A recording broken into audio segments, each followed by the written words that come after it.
tudo bem? Espero que vocês estejam bem, que logo logo a gente possa estar juntos. Mas enquanto isso não acontece, vamos dar continuidade aos nossos estudos. Você aí da sua casa e eu aqui da minha, ok? Então aí na sua tela você já está vendo a imagem do capítulo 3. Hoje nós veremos os conteúdos do capítulo 3 e do capítulo 4 também. Então vamos lá. No capítulo 3, traz o uso dessas três palavras aqui: os, to e either. Vamos lá compreender cada uma. Os, to e either significam também. Então, se as três palavras trazem o mesmo significado, como saber quando utilizar cada uma delas? Então, o to ele vai ser utilizado em frases afirmativas e ele vai ser posicionado no final da frase. Ou-se vai ser utilizado em frases afirmativas e vem sempre antes do verbo principal. Também pode acontecer de ou-se ser posicionado entre dois verbos ou depois do verbo to be. Either pode ser utilizado ou vai ser utilizado em frases negativas e também no final de frase. Vamos observar aqui alguns exemplos. Nós temos aqui: I want to learn English Spelling too. Observem que nós temos uma frase afirmativa e que to está posicionado no final da frase, como a regra traz. I don't want to learn French either. Observem, frase negativa, final da sentença, nós utilizamos either. Susan ought learned Italian. Então, nós temos uma frase afirmativa e ought foi posicionado antes do verbo principal, que é o que a regra diz que deve ser colocado. Então, nós temos aqui um verbo regular no passado, terminado em ed, ok? Então, pessoal, com isso, facilita, eu acredito que essas frases deixam mais claro a localização que cada um vai vir e que tipo de frase ele vai ser colocado, né? Nessa primeira frase, nós temos o significado, né? Eu quero aprender inglês e espanhol também. A segunda frase, eu não quero aprender francês também.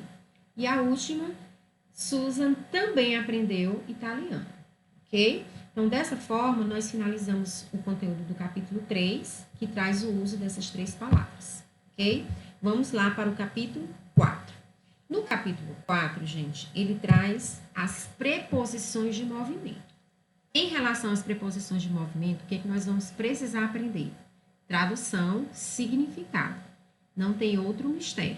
Então, nós não temos uma explicação direcionada para o uso das preposições que não seja a tradução, o vocabulário. Então, nós vamos aprender todas as preposições, o seu significado, e daí nós vamos poder, quando ler a frase, compreender a frase, identificar que preposição vai caber melhor naquela frase. Então, eu vou colocar todas as preposições aqui, com o seu significado, e dar um exemplo para que fique mais fácil o entendimento de cada um, ok? Então, vamos lá. Começando aqui com across, que significa através de, pelo ou por. Exemplo, nós temos aqui: The children are running across the field. As crianças estão correndo pelo campo. Então, a localização aqui, que nós utilizamos, across. A preposição que nós utilizamos foi across. Próximo, along, perdão. Ao longo de, por, ao lado de. Exemplo, we took the road along the bush. Nós pegamos a estrada ao longo da praia. Ok? Around, ao redor de.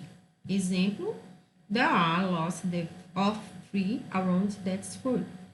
Há muitas árvores ao redor daquele quarteirão. Então, observem que a preposição encaixada aqui traz o significado de ao redor, né, em volta daquele quarteirão. Towards, em direção a. The teacher was walking toward the classroom.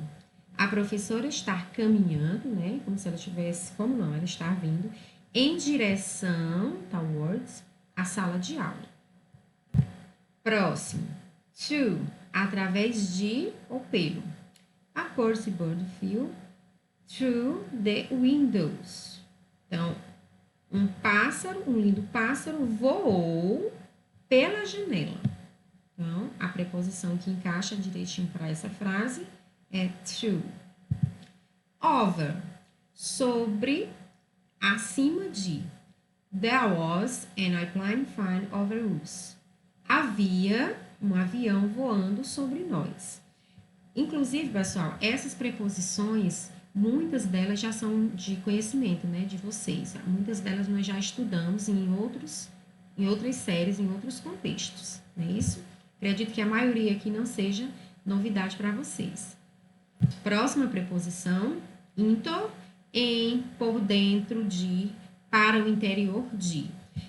Essa preposição, ela traz um significado bem interessante, porque na maioria das vezes algumas pessoas têm o costume de dizer, eu entrei para dentro.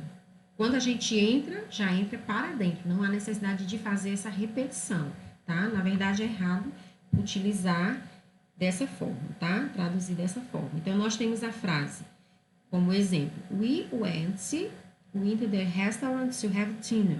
Então, ó, nós entramos, aí, ó, observem aqui, ó, nós entramos ou nós fomos, né? Que é o verbo, o passado de go, do verbo ir, né? Que fica went. Nós entramos para dentro do restaurante? Não, nós entramos no restaurante para jantar, né? Então, não há necessidade de traduzir ao pé da letra, assim como a preposição está sendo colocada aqui na frase, ok? Out of, para fora de, para o exterior de. The car went out of the main street. Então, o carro aqui do mesmo jeito, ó, para fora. Quando eu saio, eu já saio para fora, não preciso repetir isso, tá bom? Então, o carro, ele saiu da estrada, né? Ou, perdão, da rua principal. Então, eu não preciso dizer que o carro saiu para fora da rua principal. O carro saiu da rua principal, ok?